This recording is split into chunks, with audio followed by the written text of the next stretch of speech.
Whitey Bulger.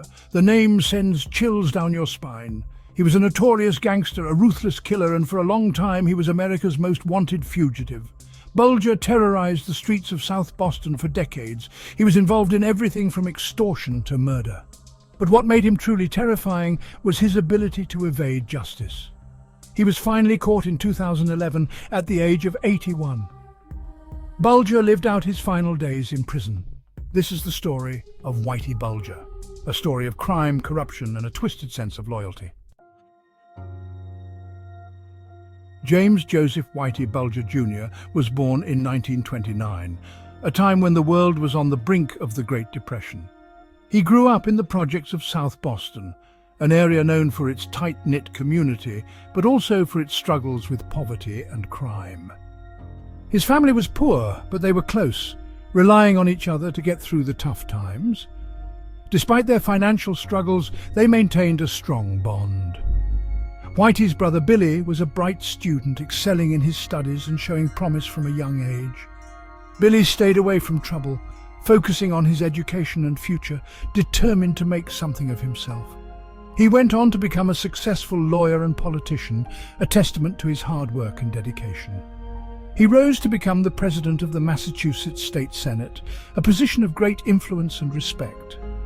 Whitey, on the other hand, chose a different path, one that led him away from the values his family held dear. Whitey was always getting into trouble, even from a young age. His rebellious nature set him apart from his brother. He was drawn to the excitement of the streets, finding a sense of belonging in the chaos and danger that came with it. He joined a gang as a teenager, immersing himself in a world of crime and violence, far removed from the life his brother was building. The Bulger brothers' lives went in opposite directions, a stark contrast that would define their futures. One brother lived in the world of law and order, upholding the values of justice and integrity. The other brother chose a life of crime, embracing the underworld and all its dangers. Their divergent paths would forever mark the legacy of the Bulger family. Whitey's criminal career started small. He was just a young boy when he first dipped his toes into the world of crime. Petty theft led to armed robbery.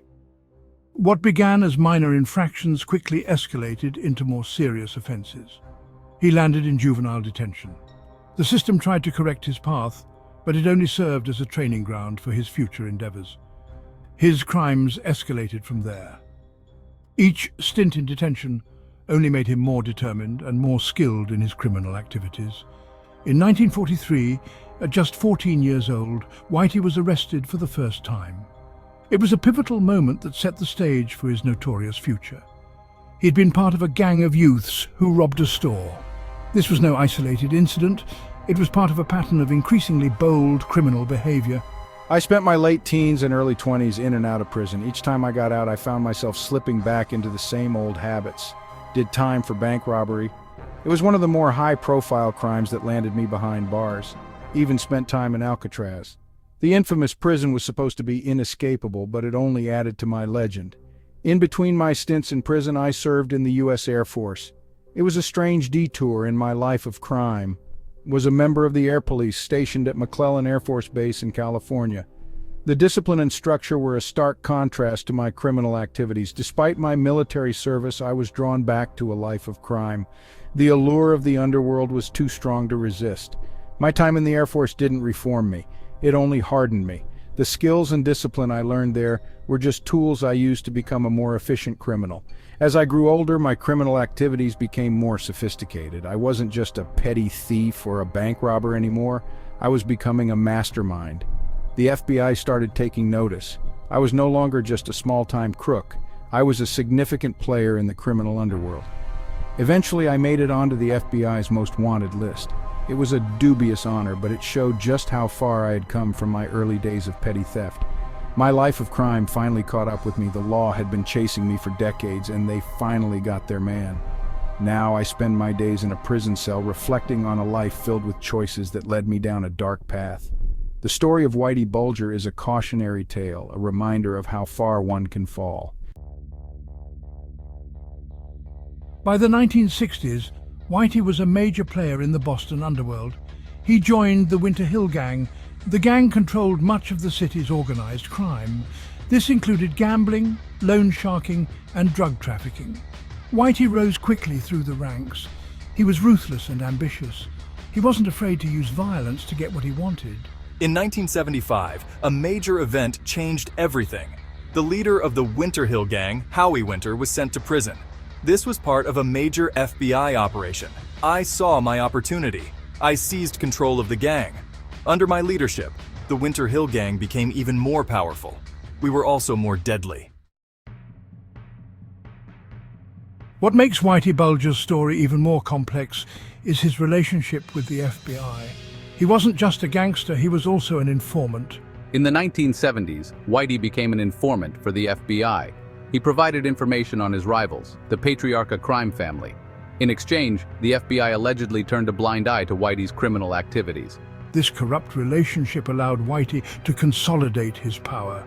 He eliminated his enemies. He expanded his criminal empire. This went on for years.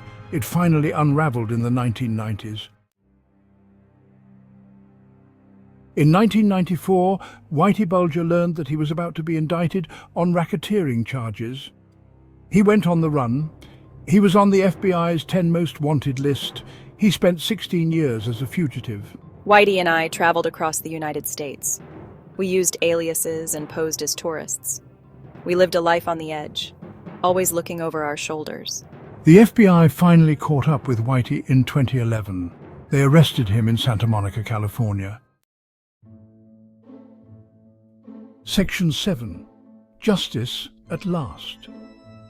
Whitey's trial began in 2013. It was a media sensation. The prosecution presented a mountain of evidence against Whitey. This included testimony from former associates and victims. Whitey was charged with 32 counts of racketeering, extortion, money laundering, and conspiracy. This included 19 murders. The defense argued that Whitey had been a government informant. They claimed that he had been given immunity for his crimes. The jury didn't buy it. In 2013, Whitey Bulger was found guilty on 31 counts. This included 11 murders. He was sentenced to 2 life terms in prison. Section 8. Behind Bars. At 83 years old, Whitey Bulger was sent to a high-security prison in Tucson, Arizona. He was finally behind bars. Life in prison was a far cry from Whitey's days as a powerful crime boss. He was just another inmate. He spent his days reading, writing, and watching television. He rarely spoke about his past. Whitey Bulger, the once untouchable gangster, was now a frail old man. He was paying the price for his crimes. Yeah, I'm just another inmate now. Reading, writing, watching TV, that's my life. Section 9. Whispers from the Yard. In 2018, Whitey was transferred to a federal prison in West Virginia. This prison was known for its violent inmates. Shortly after his arrival, Whitey was found dead in his cell. He was 89 years old. The official cause of death was blunt force injuries to the head. Many believe that Whitey was murdered by fellow inmates. They may have been seeking revenge for his crimes. Whitey Bulger's death remains shrouded in mystery.